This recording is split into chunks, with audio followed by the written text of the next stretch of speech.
सध्या मराठी मालिका विश्वात भूमिका साकारणारे अनेक कलाकार हे एकमेकांचे नातेवाईक, बहीण भाऊ, मायलेक किंवा नवरा बायको असल्याचं पाहायला मिळतं। अशीच एक मायलेकाची जोडी झळकत आहे झी मराठीवरील शिवा मालिकेत। चला तर पाहूयात कोण आहेत हे कलाकार व संपूर्ण माहिती। तर मालिकेतील शिवा आणि शिवाची करामती पाना गँग सध्या प्रेक्षकांना विशेष भावतीये। यातीलच एक महत्त्वपूर्ण मेंबर म्हणजे सायलेन्सर।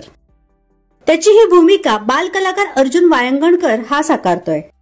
आजवर त्याने प्रेमास रंग यावे, यशोदा, गोष्ट श्यामच्या आईची अशा मालिकांमधून महत्त्वपूर्ण भूमिका साकारल्या आहेत आणि आता तो शिवा मालिकेत झळकतोय। विशेष म्हणजे अर्जुनची आई जुई वायंगणकर यांनी देखील शिवा मालिकेत काम केलं आहे। मालिकेच्या काही भागांमध्ये त्या सहाय्यक कलाकार म्हणून दिसून आल्या आहेत। तर तुम्हाला शिवा मालिकेतील कोणतं पात्र सर्वात जास्त आवडतं हे आम्हाला कमेंट बॉक्समध्ये नक्की कळवा।